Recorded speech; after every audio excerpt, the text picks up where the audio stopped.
اعلی حضرت مفتی اعظم حجت الاسلام بریلی تجھے سلام۔ السلام علیکم ورحمۃ اللہ تعالی وبرکاتہ۔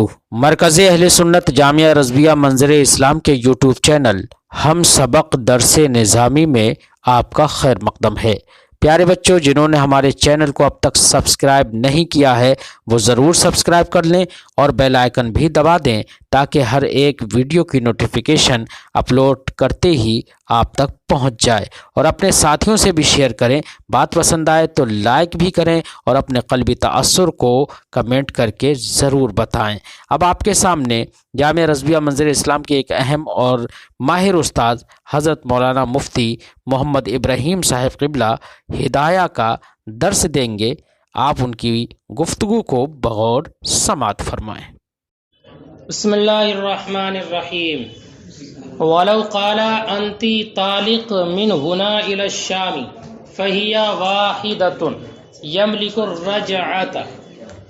مسئلہ یہ ذکر فرماتے ہیں کہ اگر کسی انسان نے اپنی بیوی سے کہا انتی طالق من ہنا الی الشام، شام سے مراد صبح شام والی شام نہیں ہے بلکہ ملک شام، ٹھیک ہے، ایسی صورت میں عورت پر ایک طلاق رجعی واقع ہوگی اور شوہر رجعت کا مالک رہے گا۔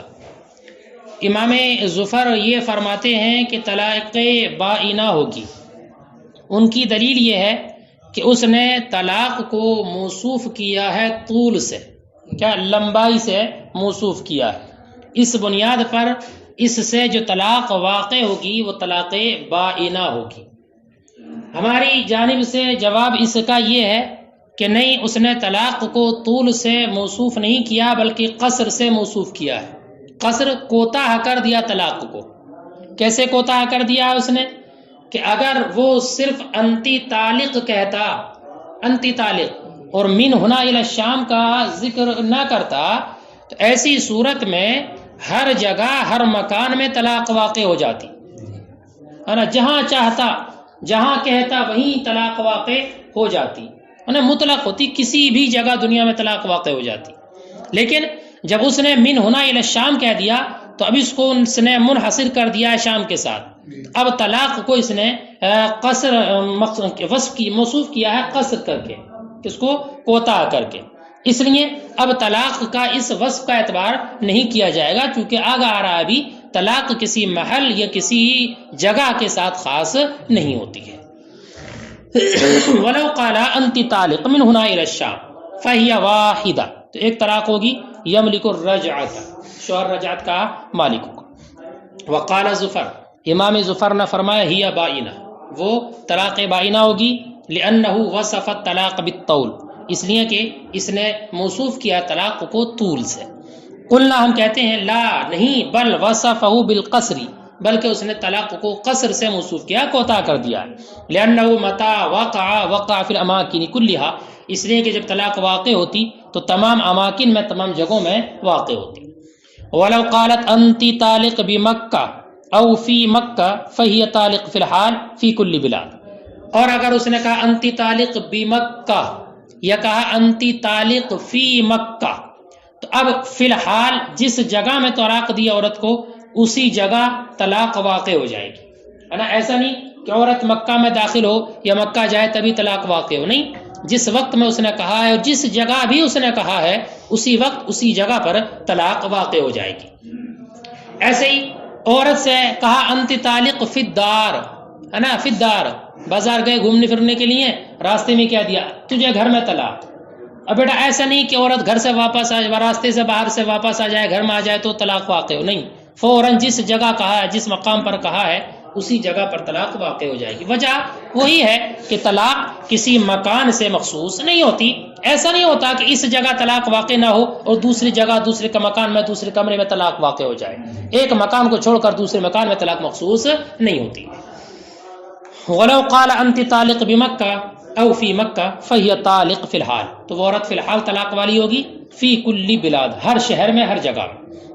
وَكَذَلِكَ، ایسے ہی، لو قال أنت طالق فی الدار، انا لأن الطلاق لا يتخصص بمکان دون مکان، اس لیے کہ طلاق ایک مکان کو چھوڑ کر دوسرے میں خاص نہیں ہوتی. وَإِنْ عَنَا بِهِ إِذَا أَتَيْتِ مَكَّةَ. سنو بیٹا، اس نے کہا انتی طالق فی الدار، یہ کہا انتی طالق بمکہ، اور اس نے نیت یہ کر لی اذا اتیتی مکہ، یہ اذا اتیتی الدار، اس کی اس نیت کا اعتبار کیا جائے گا یا نہیں؟ فرماتے دیانتن تو اس کی نیت مانی جائے گی دیانتن، لیکن قضاءً اس کی نیت کا اعتبار نہیں کیا جائے گا، اس لیے کہ انتی طالق بمکہ کہنا اور پھر نیت اذا اتیتی مکہ کی کرنا یہ خلاف ظاہر ہے، خلاف ظاہر ہے، اس لیے قضاءً اس پر فیصلہ نہیں دیا جائے گا. وَإِنْ عَنَا بِهِ إِذَا أَتَيْتِ مَكَّةَ يُصَدَّقُ دَيَانَةً، اس پر دیانتاً تصدیق کی جائے گی، لا قضاء، قضاءً نہیں. لِأَنَّهُ نَوَى الْإِضْمَارَ، اس لیے کہ پوشیدہ چیز کی اس نے نیت کی ہے، وہ خلاف ظاہر، اور یہ کیا ہے؟ خلاف ظاہر ہے. وَلَوْ قَالَ أَنْتِ طَالِقْ إِذَا دَخَلْتِ مَكَّةَ، ہاں اگر اس نے کہا انتی طالق اذا دخلتی مکہ، کہ تجھے طلاق جب تو مکہ میں داخل ہو. اب طلاق اسی وقت میں واقع ہوگی جب کہ عورت مکہ میں داخل ہوگی، چونکہ اب طلاق کو معلق کر دیا ہے دخول مکہ پر. بات سمجھ کہ نہیں؟ اب جب تک عورت مکہ میں داخل نہیں ہوگی تب تک اس پر طلاق واقع نہیں ہوگی. اور اگر یہ کہا انتی طالق فی دخولک الدار، کیا فی وقوع دخولک الدار، تو اب بھی طلاق اس کے فعل پر معلق ہوگی. دیکھو لم تطلق حتی تدخل، طلاق واقع نہیں ہوگی یہاں تک کہ وہ داخل ہو مکہ میں، لأنہ علقہ بالدخول، اس لیے کہ اس نے معلق کیا ہے اس کو دخول کے ساتھ. ولو قال فی دخولک الدار یتعلق بالفعل، ابھی طلاق معلق ہوگی فعل سے، لمقارنۃ بین الشرط والظرف، اس لیے یہ مقارن ہے ظرف و شرط کے درمیان. فحمل علیہ، تو اسی پر محمول کیا جائے گا. بس سمجھ کہ نہیں؟ اندہ تعذر ظرفیت، ظرفیت کے متعذر ہونے کے وقت کس پر محمول کیا جائے گا؟ شرط پر. یہ کہا نا فی دخولک الدار، تو اب اس ظرفیت کو شرط پر محمول کیا جائے گا، اور جب عورت اس میں داخل ہوگی تو طلاق واقع ہو جائے گی. اس لیے کہ اصل وہ ظرف ہے اور دخول یہ ظرف بننے کی صلاحیت نہیں رکھتا ہے. یہ دخول ہے نا، یہ ظرف نہیں بنتا، تو شرط جو اس کا ذکر کیا گیا اسی پر اس کو محمول کیا جائے گا، اور عورت جیسی گھر میں داخل ہوگی اس صورت میں بھی اس پر طلاق واقع ہو جائے گی. بات سمجھ میں آ رہی ہے؟ فصل فی اضافت الطلاق الی الزمان، یہاں سے یہ فصل ذکر کرتے ہیں طلاق کی اضافت و زمانے کی جانب. اس کی اضافت و طلاق کی اضافت زمانے کی جانب ہو، جیسے کہا تجھے پرسوں طلاق، تجھے کل طلاق، تجھے آج طلاق، تجھے 1 مہینے بعد طلاق، تو طلاق کی اضافت ہو زمان کی جانب. یہ اس فصل کا، اس فصل میں ایسے مسائل کا ذکر کریں گے. مثلا کسی انسان نے کہا انتی طالق غدن،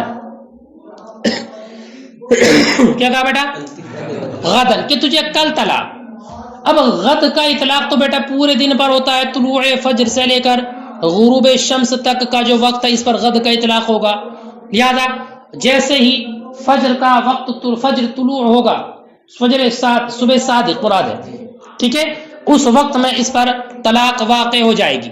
چونکہ اس انسان نے طلاق کو موصوف کیا ہے جمیع غد میں. کیا؟ جمیع غد میں. اب اس کا جو اول جز ہوگا، غد کا جو اول جز ہے وہ صبح صادق کا وقت ہے، اس لیے اسی جز میں طلاق واقع ہو جائے گی. اور اگر اس صورت میں یہ کہے کہ میری نیت کوئی خاص وقت کی ہے، مثلا وہ کہے میری نیت ظہر کا وقت ہے نا، یا عصر کا وقت ہے، یا کسی اور خاص وقت معین کی نیت ظاہر کرے، ایسی صورت میں دیانتاً تو اس کی تصدیق ہوگی، لیکن قضاء نہیں، قضاء اس کی تصدیق نہیں کی جائے گی. بس میں کہ نہیں؟ کیوں؟ اس لیے کہ اس نے عموم میں تخصیص کی نیت کی ہے، کہ پہلے تو اس نے غد کا بولا، غد کا لفظ بولا، اور غد مطلق ہے، عام ہے، اور اس عموم کی تخصیص کا یہ نیت کرتا ہے، تو اس میں احتمال تو ہے کہ عموم میں تخصیص ہو جائے، لیکن خلاف ظاہر ہے. خلاف ظاہر ہونے کی بنیاد پر اب اس کی تصدیق نہیں کی جائے گی، اور غد کا جو جزو اول ہوگا طلوع صبح صادق، اسی وقت میں اس پر طلاق واقع ہو جائے گی. ٹھیک ہے؟ ہاں البتہ اگر اس نے کہا انتی طالق فی غدن، فی غدن کا بیٹا ظرف کا استعمال کیا ہے، اور اب اگر کسی وقت معین کی نیت کرتا ہے اب اس کی نیت کا اعتبار ہوگا. بات سمجھ آئی کہ نہیں؟ سمجھ رہے؟ لیکن اگر غدن کہا ہے تو اب نیت کا اعتبار نہیں ہوگا. فصل فی اضافت الطلاق الی الزمان، یہ فصل ہے طلاق کی اضافت و زمان کی جانب اس بارے میں. ولو قال لا، اگر کہا انت طالق غدن وقع علیہ الطلاق بطلوع الفجر، تو عورت پر طلاق واقع ہوگی طلوع فجر سے.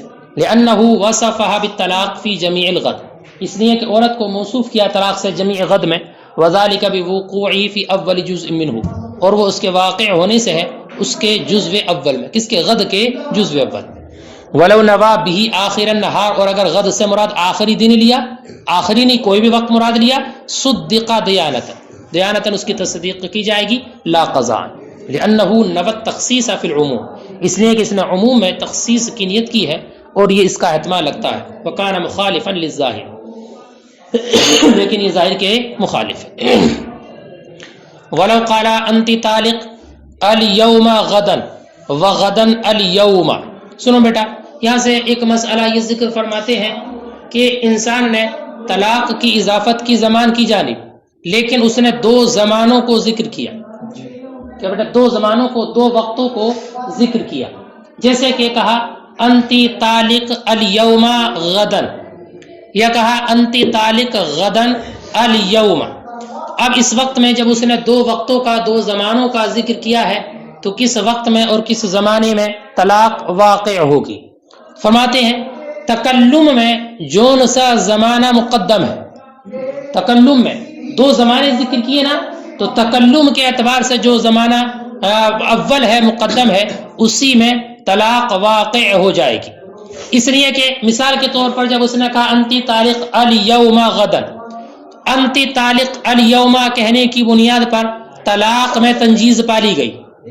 تنجیز یعنی فی الحال طلاق دینا پا لیا گیا، اور وہ طلاق جو تنجیز کے طور پر واقع ہو جائے اب اس میں اضافت کا کوئی احتمال نہیں رہ جاتا، کیونکہ وہ تو منجز ہے.